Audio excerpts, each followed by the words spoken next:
Hey, everyone, it's me. Number 7. Is Japan's Yonaguni Monument a lost city? Explained.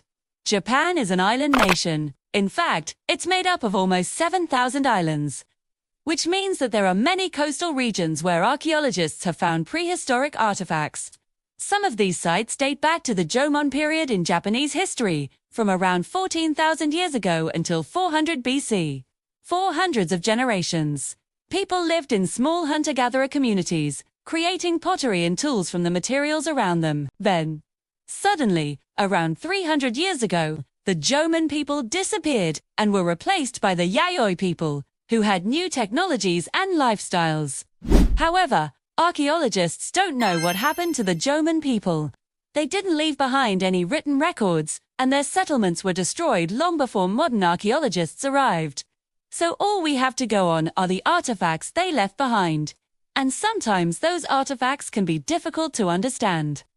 Take, for example, the Yonaguni Monument. This strange rock formation was discovered in 1938 off the coast of Yonaguni Island, which is located at the southernmost point of Japan.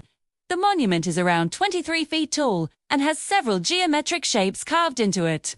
It also appears to have human-made canals running through some of its features.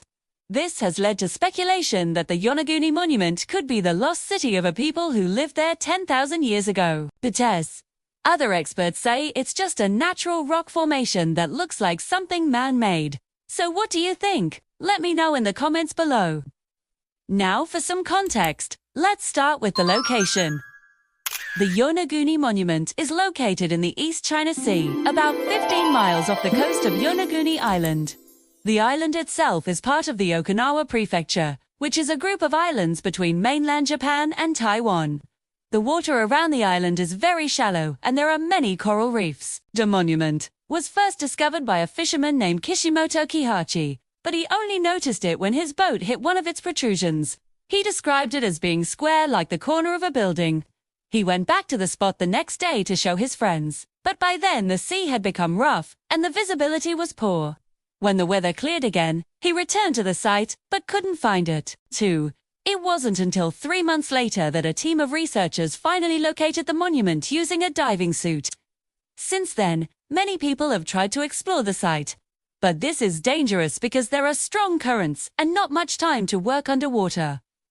Before needing to resurface, in 1987, an amateur scuba diver named Kazuo Toka discovered more unusual formations while exploring the area. He noticed 2 figures that looked like they were praying as well as stairs leading up the side of the cliff. Here, there also appeared to be human faces carved into the rock. Between 1988 and 1996, several expeditions tried to map the site and uncover its secrets. However, these efforts failed due to bad weather or mechanical problems. Finally, in 1996, a team of explorers successfully mapped out the entire site using a remote-operated vehicle. They estimated that it was over 100 feet wide and 140 feet long. So, what exactly did they find?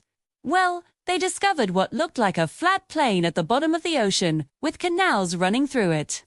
There were also what appeared to be houses and other structures, as well as stairs leading up a large wall. These stairs appeared to be over 90 feet tall, and some of the steps had strange markings on them. There were also many statues of animals, such as deer, horses, and elephant-like creatures. According to Takeshi Matsui, one of the explorers involved in this project, the site was so perfectly preserved that it resembled a city frozen in time. However, others were skeptical.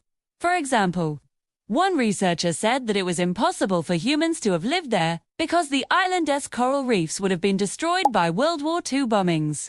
This claim was later debunked when scientists determined that the corals were formed after the war ended. Still, other experts argued that even if there were signs of human activity, that didn't necessarily mean the site was significant. After all, people had probably fished or sailed in the area for centuries. So perhaps it was just a temporary camp or a fishing village, rather than an ancient city. However, in 2005, a team of researchers conducted new underwater excavations and discovered even more evidence of human habitation. They found remnants of fired clay, stone tools, and grinding stones. They also found pieces of pottery that appeared to be at least 2,000 years old. All of this suggested that the site was indeed a settlement rather than just a fishing camp. But why did the people living there abandon their homes? Was there a natural disaster like a tsunami, or did they flee from invaders?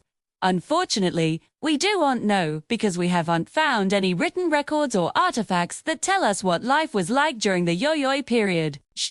What we do know is that around 300 years ago, the Yayoi people began to migrate southwards. They may have traveled to the island of Yonaguni and established a settlement there.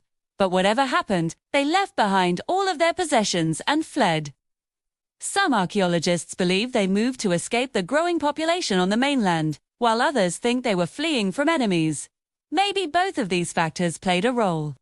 As far as the monuments themselves, nobody knows for sure how they were created. Thieves. One theory is that they re-natural rock formations that eroded over time to look like stairs or statues. After all, the island is part of a volcanic island arc, and there are many caves and sinkholes nearby. It's possible that similar geological processes created the strange formations on the Yonaguni Monument. However, this doesn't explain why there appear to be canals and buildings. Other researchers argue that these structures are actually ruins from World War II, but, again, this doesn't account for the older artifacts found at the site. Perhaps the truth lies somewhere in between these theories. Maybe the monument was originally a natural rock formation that people used as a base for a settlement. Over time, they built more structures and changed the landscape to fit their needs. Then after World War II, the area became submerged and the buildings were destroyed. The good news is that we may finally get some answers soon. A team of researchers is currently using laser scanning technology to create a 3D model of the monument. This will allow them to study it in greater detail and hopefully determine its age as well as how it was created. To me, it seems unlikely that such an important site would have been missed. If the Japanese had still been around when archaeologists started exploring the area. After all, the Yonaguni Monument is huge and would have been visible from the shore. It's possible that the Jomon people disappeared from history due to a natural disaster.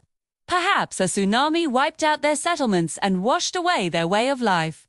Or maybe the rising sea level at the end of the last ice age caused widespread flooding, forcing the Jomon people to abandon their coastal villages and move inland. Whatever happened to them, their legacy lives on in the Yonaguni Monument, which serves as a reminder of the mysteries that still surround our world. Thanks for watching. What do you think of the Yonaguni Monument? Do you think it's a natural rock formation or something more? Let me know in the comments below. And be sure to subscribe if you haven't already. See you next time. Bye.